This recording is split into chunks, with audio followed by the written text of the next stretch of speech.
Hola amigos de Face to Fire, bienvenidos otra vez aquí a mi canal, a Face to Fire HD. En el F2F de hoy lo que vamos a ver es el concepto de radiación ionizante.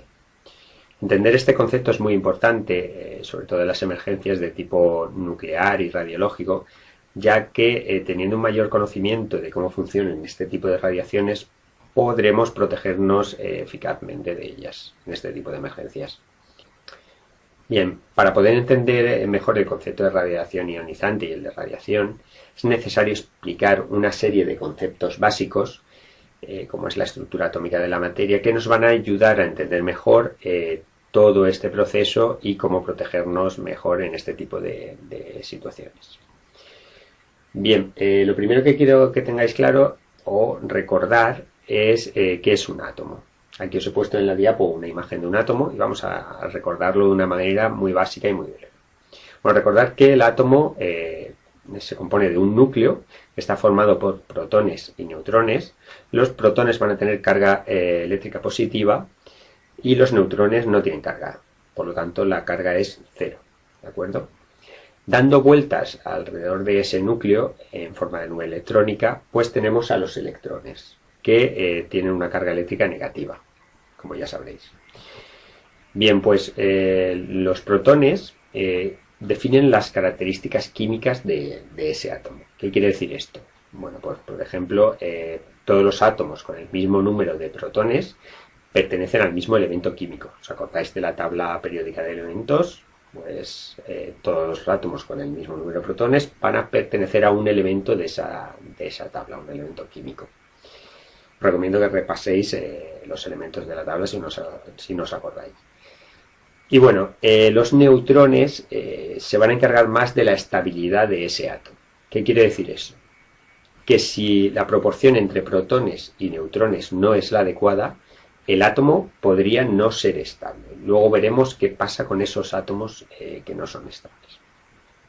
Y otro concepto que tenemos que tener claro también es el concepto de isótopo. Lo digo porque muchas veces escucharéis por ahí el término isótopo o isótopo radiactivo y no es ni más ni menos que aquellos átomos en que el número de protones y neutrones dentro del átomo no es el mismo. O sea, cuando tenemos, por ejemplo, 3 protones y 2 neutrones, ya estaríamos hablando de un isótopo. ¿De acuerdo? Bien. Una vez que tenemos esto claro, lo siguiente que vamos a ver es el concepto de radiación. Hemos dicho en la anterior diapo que cuando el número de neutrones y protones no es el adecuado, el átomo podría no ser estable. ¿Qué pasa con esos átomos que no son estables? Bueno, pues empieza un proceso de desintegración. Ese átomo de ese elemento empieza a desintegrarse y se va a transformar en otro elemento químico nuevo.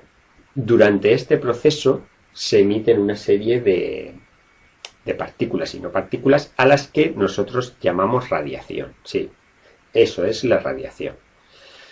Tenemos una serie de partículas como son la radiación alfa, es una radiación más pesada, se asemeja mucho a los átomos de helio porque tienen 2 protones y 2 neutrones.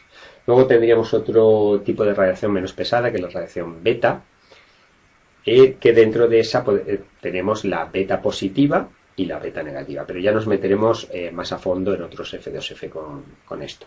Y podemos también tener neutrones. Eso en cuanto a la radiación, que son partículas. Luego tenemos otro tipo de radiación que no son partículas, que son, la emisión viene en forma de onda electromagnética, son fotones, ¿de acuerdo? Y dentro de ese tipo de radiación pues tenemos los rayos gamma y los rayos X, que también veremos en otros F2F cómo se producen este tipo de radiaciones. Bien, y una vez que tenemos claro el concepto de radiación, acordaos que son esas partículas y esa radiación en forma de ondas electromagnéticas, pues tenemos que tener claro el concepto de radiación ionizante. Ya sabemos lo que es la primera parte, la radiación, y ahora vamos a ver lo que es el término ionizante. Bueno, ionizante viene de ión, ¿de acuerdo? Y tenemos que tener claro qué es un ión. Un ión es una partícula cargada, pueden ser positivas y negativas. Las positivas se llaman cationes y las negativas aniones. ¿Qué quiere decir con esto? Por ejemplo, un átomo. En un átomo que, por ejemplo, tengamos dos protones, dos cargas positivas, si tenemos también dos electrones, se dice que ese átomo, ya que el número de cargas positivas y negativas es el mismo, es neutro. Si quitamos un electrón, tendríamos dos protones, dos cargas positivas y una negativa, tendríamos que el global es positivo. Eso se le llama catión. Y si ocurre al contrario, que tuviéramos un protón y dos electrones, tendríamos en el global una negativa más. Eso sería un anión. Bien, pues esa radiación que hemos visto antes, cuando impacta sobre nuestro organismo, va a ionizar los átomos de las moléculas blanco. ¿Cuáles son estos átomos? Son los que más tenemos, son los átomos de las moléculas de H2O y de oxígeno, de O2. ¿Qué pasa cuando esa radiación impacta? Esa radiación lo que va a hacer es desplazar un electrón de un átomo de esas moléculas y lo que hace es que el resultante sea positivo, ya que hemos quitado una carga negativa. Está ionizando ese tipo de moléculas. Eso es perjudicial para nuestro organismo, ya que puede desembocar en ciertas enfermedades que nos pueden causar mucho daño, que ya veremos también cuáles son. Bueno, y hasta aquí el F2F de hoy. Espero que os haya quedado claro el concepto de radiación ionizante. Dudas y comentarios me las podéis dejar aquí en el canal o en el blog. Intentaré responderos lo antes posible y nos vemos en el próximo F2F de Face to Fire.